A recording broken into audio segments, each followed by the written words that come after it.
Roll call.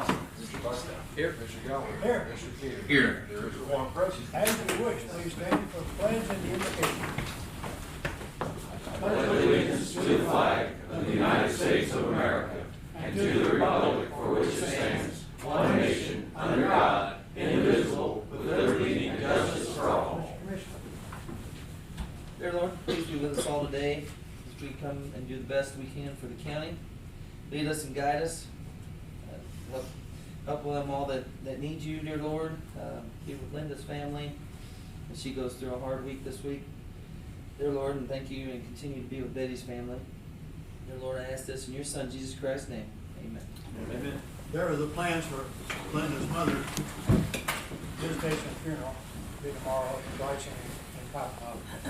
And everybody knows Linda, but that's the lady that normally stands over here and takes her minutes, so just a heads up on that. Okay, consent agenda as posted. Any, or a motion for approval, please?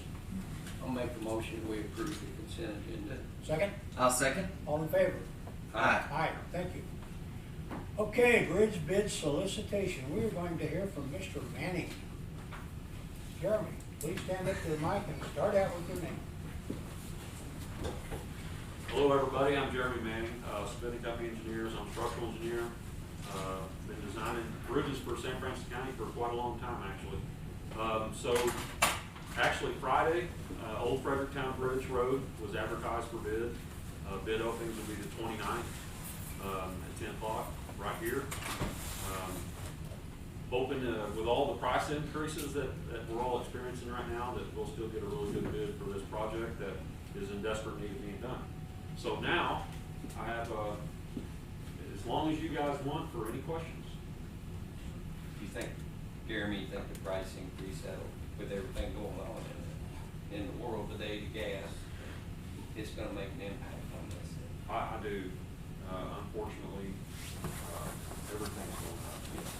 I did talk, I reached out to some contractors last week and asked their ideas. And one of the worst scares I got was a contractor told me, actually on Friday, he said, I think you're looking at 30 to 40% price increases. And that's hard to swallow.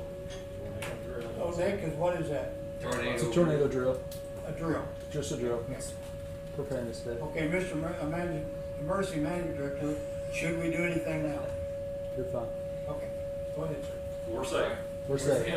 No storm cells for us. If you want to get underneath the table, underneath the chairs, you can. Go ahead. That's what he told me. You know, it is still a competitive market. You know, there are still contractors that are still hungry for work. I'm hoping that that'll influence at least enough to get prices somewhat close to what we've been seeing. You know, just a year ago even, we saw prices that I didn't hardly know how they were bidding for that. You know, and maybe it was a scare of not knowing what was coming. I'm hoping that there's still a little bit of that out there.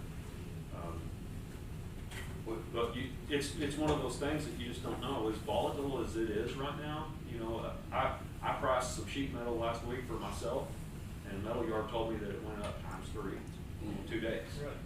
So with that kind of that 300% in 2 days. in 2 days. Yeah. For a lot of them, I'm sorry. For a lot of them, the money that came down, everybody's trying to get and spend, whatever else. Are you guys having to see that to where there's a lot to bid out there, so there are not enough people to do the job? I think that's a good point. One thing I want to, and I don't know exactly how all the decisions are made, but I know you guys as a county, and you know, we deal with a lot of counties, but you guys as a county immediately took action, and the thought process was, if we don't move now, then we're going to wind up being behind the curve, not only through engineering, but contractors, supplies, materials. And I'll tell you right now, I got a phone call yesterday from a county that said, hey, I've got the money and I want to go ahead and build 2 more right now. And so that is coming every day, it seems like. I've probably got 15 bridge estimates to do right now. So yes, that is definitely going to play an impact in the very near future. Anything that's in design now, that's a good thing. You're ahead of the curve. Jeremy, what's your thoughts on these projects, ARPA, to be done by 2026. Is that looking like it's possible? Or? It is. There's just a lot of changes coming right now. Where Something they'll we they'll were talking extend about. that. MoDOT changed their structure on their BRO program. They're really unsure of how that's gonna happen. They haven't yet, but they're telling us they're going to Soon. soon. It changes day to day. Yes, we can program a bridge, no, we can't. A couple weeks later, yes, you can program a bridge, next day, no, you can't. I mean, as of Thursday, we were told by MoDOT, hurry up, get your paperwork submitted, so we can program a bridge through the BRO. Friday morning, the engineer walks into his office, I get a call at 9 o'clock, and says, no, everything's off. We are putting everything on hold. BRO exchanges, soft match exchanges, everything throughout the state is on hold. So, who knows where we're gonna be? Amber? I'm sorry, I missed that. When was the solicitation posted for the bids? Friday. And when are they gonna be opened? It's 29th. It actually come out on MoDOT's website a couple days early. It's something that we always do because, you know, you want MoDOT qualified contractors to do a project, especially if you're bidding it like a MoDOT project, which in this case we are. And will they be opened in public session here? Yes, ma'am. And are those bids to be delivered here? Here. They come to this office, okay. Lloyd? Yeah, this is an old question. So you're anticipating that prices or the bid process, the bid price could be increases, a minimum of 30%? This contractor told me up to 30%. Up to 30%? I'm hoping surely not minimum of 30%.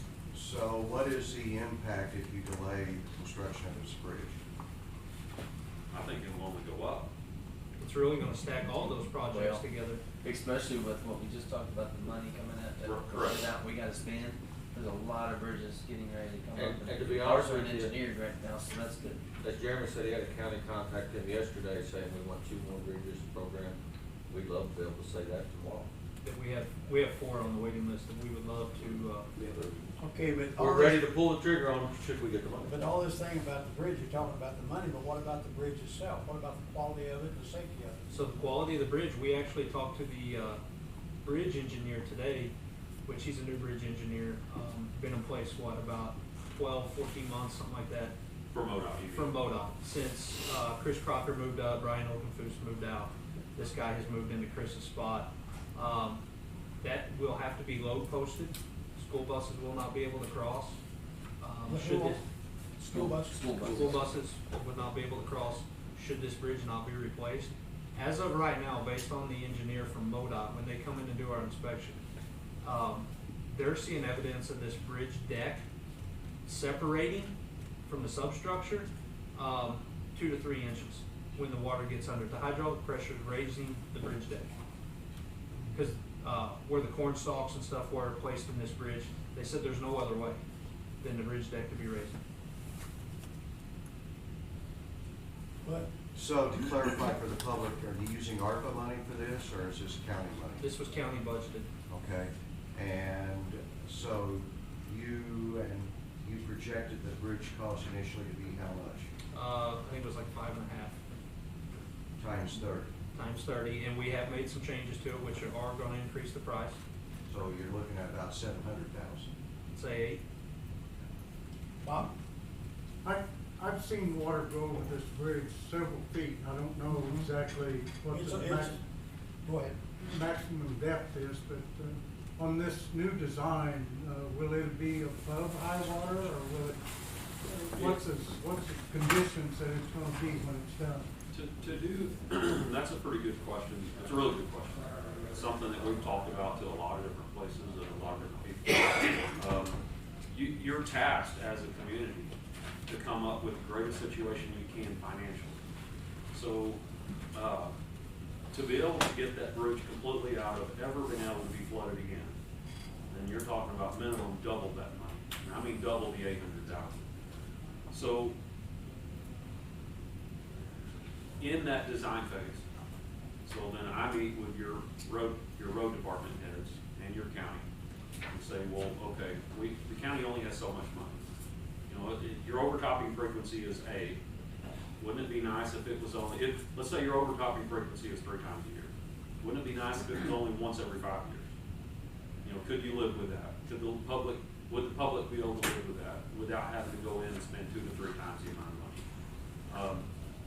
I would say that double is probably not even close. To be able to get that bridge completely out of never been able to flood again, you're not only gonna impact that side, you're gonna impact all the surrounding areas.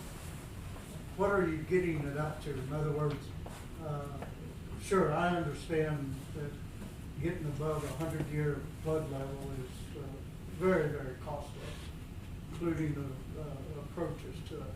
But how high are you going to raise it, and how often do you expect it to go under? The exact number on flood frequency, as far as overtopping, I'd have to get from Coulter at our office.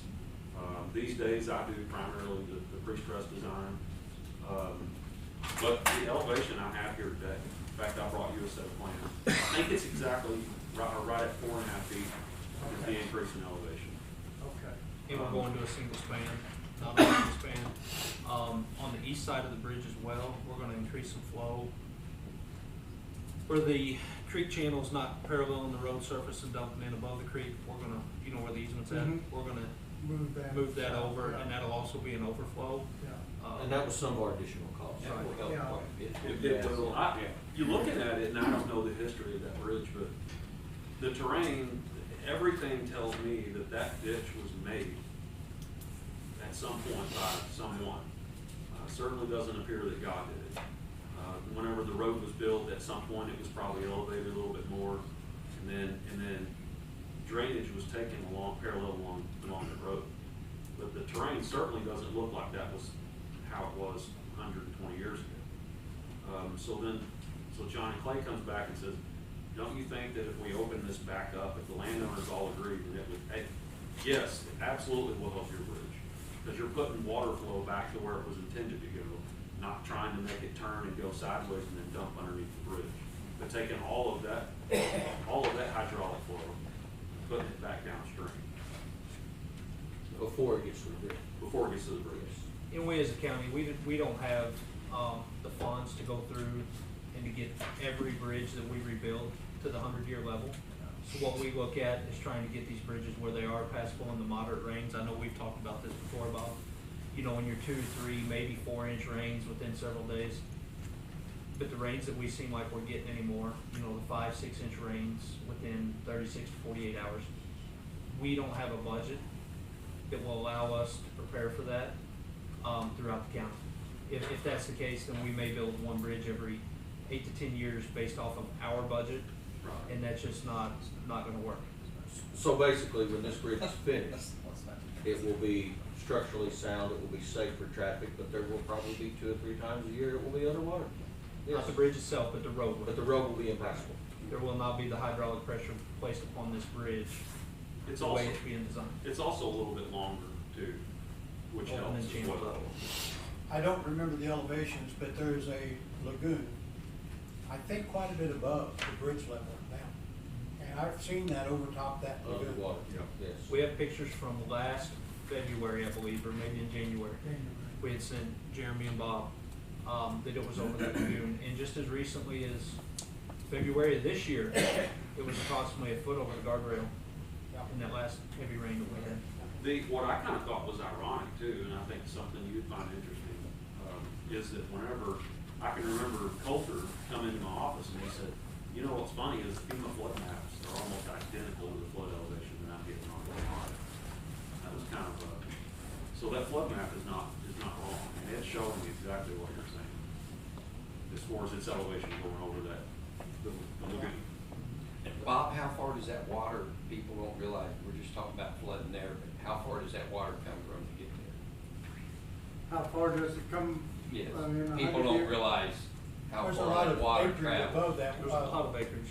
Yeah, it's significant, probably, the, 30, 40 there is a miles. sewage lagoon there that, John has given me pictures showing it, within about a foot of the top of the Yeah. fence. of that lagoon, and that lagoon is probably 6 to 7 feet above the bridge. Yeah, I knew it was quite a bit, but I think that that's the maximum it could go over. People don't understand. And that, you know, at that elevation, like John had said, is that we saw it 2 times that I've seen it that I would say it was significant. And if we could get to that level, I think you've moved it to about a 5-year frequency, but your road's gonna close. The bridge will be okay, and it's going, I know that that's kind of surprising to people, that your bridge is fine, but your roads, you can't get over it because of the road.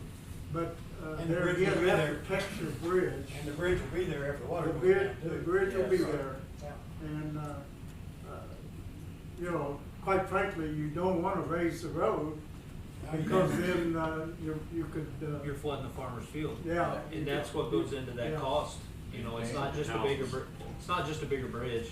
And then you got the increased cost of raising the road Yeah. to allow that water to go through, so you're not putting extra water on the, Well, Bob's adjacent not gonna farms. let us change the floodplain anyways. Well, Jeremy looked up on here, the water comes from 62 square miles. Yes, it is significant, really So that significant. people don't realize the water's coming. from Wolf all- Creek comes up quickly, it goes down fairly Goes down quickly, but quick. it comes up quickly. And- Well, we have a lot of issues out in that area. That's, And since it's I all- was a kid, that's Well, and as you what. see It's all on Farmington, Wolf as you Yeah. see Farmington develop, and you see more and more storm drains being added. Yeah.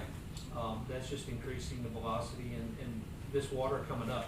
Used to, when there was not a lot of storm drains, that water had time to, you know, penetrate the ground Yeah. before you saw the rise. And Green space.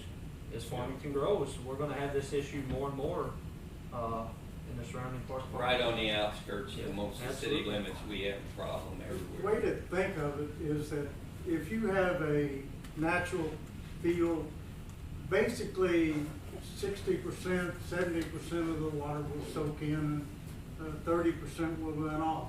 When you get urban development, it switches. All of a sudden, is you get 70% running off and only 30% soaking in. So while you may have a certain volume come down 20 years ago, today that volume could be twice as much or more. And right now, that number's skewed because the ground's soaked. Yeah, it makes a difference, a lot of difference. The ground can Be froze. continue to soak it up. Okay, we need to kind of move along, yes. I did want to comment, and Jeremy, correct me if I'm wrong, these bids will be posted in the local newspaper here in the next 3 weeks, is that correct? That's correct. That was sent to Linda. Okay, and they'll be on the website, and then also at the Road and Bridge office, we do have a set of plans, should contractor will come in with that. And the county will have a set Yeah. plan for them. Anything else? Okay, now this is a report, so we don't have to act on this in any way. Correct. Thank you for this. Thanks, Jeremy. Okay, the next item is approve a contract for bid project from FGM, and we just got this morning. We just got it this morning, so we're basically gonna table it so we can look it over and then act on it next week. A whole bunch of pages here that we need Yeah. to review. Jeremy's scooting out on us. He's Have to on. return phone call. Okay. Okay, I'm about to run out of meeting here. Now, notice that great big daylight, do what? Take action to table, or just? Yeah. Oh, yes. I'll make a motion that we table this till next week. Second. Up again. Second, or all in favor, aye? Aye. Thank you. Notice that great big daylight savings time, that's coming up this weekend. Talk more about that in a little bit. Other possible business, correspondence? Public comments? Departmental reports? Should you need to contact Road and Bridge probably in the next couple of weeks, our new office is setting up in the parking lot right now. Is it comfortable? Well, we're, In your parking lot, not this one. in the Road and Bridge parking lot will be our office probably for the next 2 or 3 months. Is Within that the called next week. eviction, or what is that? Well, It's called something. we're turning the silk purse, Sal's into a silk purse. We'll make it work. Okay. Well, that was opened yesterday, and I was not that first set of tracks on the gravel, I was the second, but, it's a nice week, I appreciate it. Yeah, we'll still be working on it, you know, For a few days. days. Yeah, there's still some rock to be hauled and Yep. different things. If we I can get noticed it, that graffiti's gone. How'd you do that? power wash, That's steam cleaned it. Okay. And then we're gonna paint it. We'll Still we'll not paint painted, it. okay. and then we'll look- I was wondering if you could grout that and get a little bit rougher texture on it. That wouldn't. We'll probably put the epoxy paint. those are, Okay. I was thinking about it. Pretty, we got most of the graffiti. And they are- Yeah, there is some good area. Okay. Okay, thank you guys, appreciate that. Here's that daylight savings time thing again. So this Sunday, do what you best. And we will meet at 6 days and 23 hours from now. So just to throw that out. Actually, it's, okay, anyway. Sales tax report. Parks has done it again. So there we are, we're at 10.7876% gain for last month, for the year. So, good news. Celebrate spring, it's here. you didn't put on there, it's no snow Friday. Well, that'll still happen for a while. Are we changing batteries? County clerk, you got anything Are we changing for batteries? election report? No, there's no new filings this week, and we're currently in the middle of 7 training sessions. We got one going right now, one starts in 10 minutes over. When do filings close? Of this month. Mr. Commissioner, do you have any seal contest updates? Yeah, first I'd like to ask though, aren't we supposed to check the batteries in our smoke detectors just to be safe? Is that right, Nick? Okay, so, just in case. But the seal contest, I have no updates yet. I don't even know who the committee is, but they're supposed to get back with us when they've got some picks. So they're looking at 265, entries, and so that might be just a little bit. Okay. But they're working hard at it from what I understand. I don't know who they are. Security, I want you to be a little bit alert. We've been getting some notices that there's been some sneaky character running around. Hey, you're mad at me. He looks kinda like a squirrel, doesn't he? Like that, couldn't go and wouldn't need that free guy. Oh, that was good old days when they'd say, "Are you old enough to be a cop?" I'd say no, but Mom said it was okay. I've had that on 2 or 3 weeks waiting for you to be here. Are there any more departmental reports? Did you see that? Oh, show that picture again. You got that? There you go. Oh, my God. But notice he's got a cup of coffee. Harold, Yes. Harold, I have a question. Yes. Considering his age today, did you have to colorize that picture? Yeah. Oh man! Shots fired. During that time of that picture, his wheels are still square. Oh. But he does have his cup of coffee there. I've been supposed to be adjourned. Second. Leave that like. All in favor, aye? Aye. Thank y'all. I don't know where you got that picture.